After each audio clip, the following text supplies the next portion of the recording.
Here we are talking on the 1st of March. So I imagine it's a year pretty much to the day since it became very clear that nobody was actually going into your excellent members' premises and booking holidays. Can you sum up the year in a sentence? Wow, don't know how you do that in a sentence. Really tough year. I don't think it's a year that none of us could have ever have planned for, hoped for, wished for, and it's still not ended. I think we've had a tough year, and the members continue to have a tough year, but we've still got a lot of mountains to climb before we're anywhere near the end of it. Now, we last met, I think, in September when you were doing a great deal to try to persuade the government to act. How's that campaign been going? So there's been quite a few, I guess, nuances to the campaign since then, that was the Safe Future Travel campaign, and we've got the coalition now, which is a Safe Future Travel Coalition, which is great. And there's a number of different organisations, travel organisations, associations and bodies that have come together, really trying to shout with one voice and make sure that we are trying to champion the key areas that we need government to support us on and look at. So it's really difficult to know how it's going, because in the midst of trying to bang the drum with government and make sure they're listening, we have a lot of external factors that we're trying to manage through. And ultimately, Simon, the one thing that we're all in agreement with, actually, we need to make sure that we can travel as and when it's safe to. But in the meantime, it's how you support the sector that only sells international travel. How is that supported in the meantime? That for me is really the big question. Okay, well, let's talk about the restart, because presumably I absolutely understand your call for wanting cash now to keep businesses running when they've effectively got no revenue, and all they've done for the past year is hand back refunds. But what is your definition of when it is safe to do so? There is no date. So I'll let certainly the trade associations and operators that I speak to, it's not about a date, it's about when is the right time. And as we've all said, we have to follow the science and be led by them. So when that time is right for us, then that's when it will be right to resume travel. However, as I hear you saying, and I heard you on the South Bank this morning, it is perfectly safe to book, but you have to think about who you book with and how you book and what you're booking. That's really important. Simon, it's also worth just highlighting that even though we've seen some headlines the last week or so in terms of surging bookings, which is fantastic for the industry, it shows you how much customers really appreciate their holidays. Travel agents do not earn a single penny until the customer is close to departing. So if all a travel agent is selling today is for departures in 2022, they won't earn a penny until then. And that's really important that government in particular understand. Can you just talk me through that mechanism? Because I would have thought that, if I put it down a £200 deposit for a trip in May 2022, the agent at least gets to say, keep some of that, don't they? Absolutely not. That £200 goes to the tour operator as a deposit in full. The agent does not earn a penny of that until the customer is close to departure.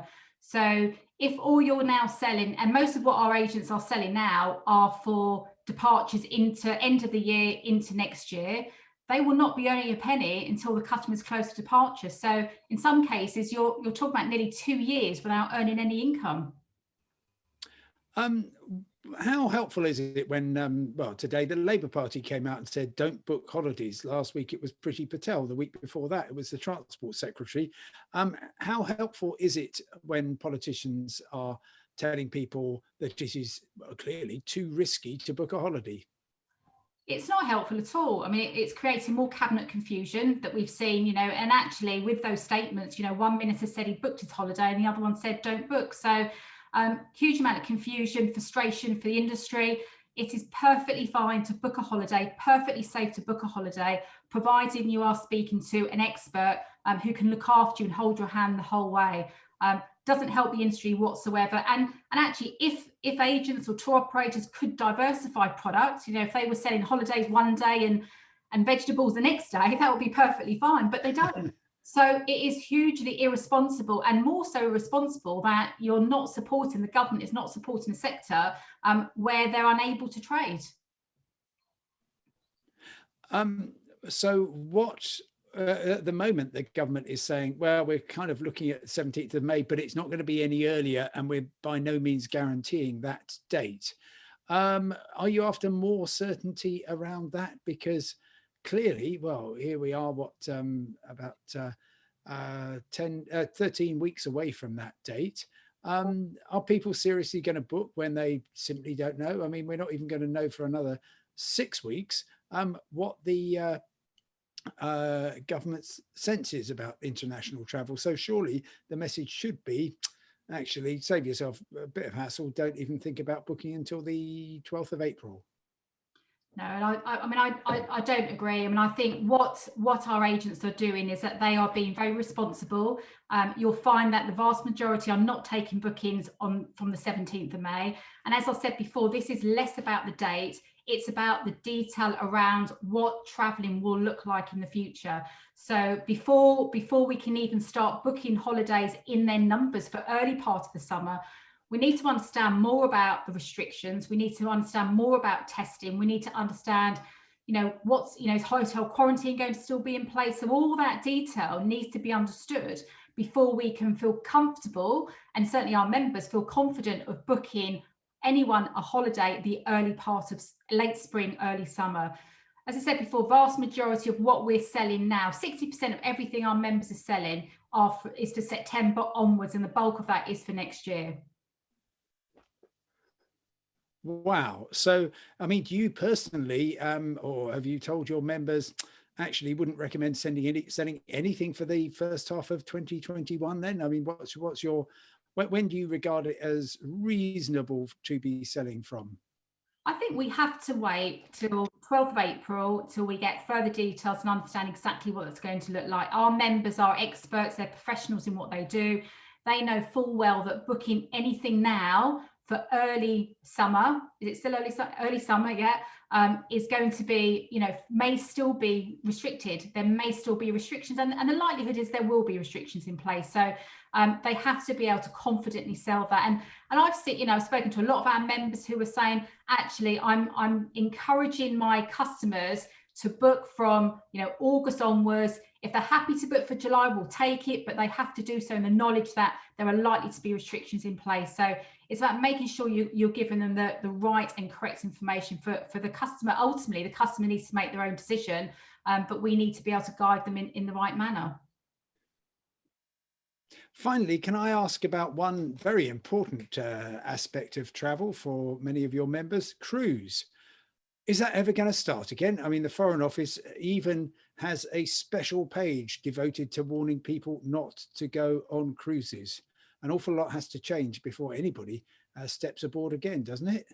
Yeah, well, I guess the reality is a lot has to change before any of us can step on board a plane at full stop. But cruising, no, absolutely, cruising will resume. We'll see cruises start up again.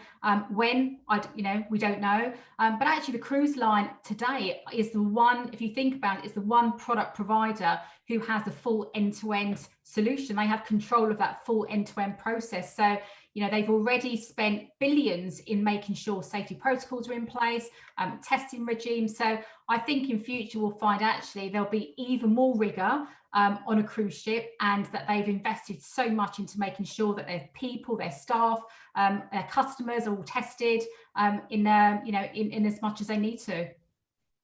And so can I press you for any kind of prediction about a date when it might be possible, whether around the UK or around the Mediterranean? No, I mean, I think it'd be irresponsible to think about a date. No, not going to be pressed at that at all. Julia Lo Bue-Said, thank you so much. Very, very nice to talk to you. Thank you, Simon.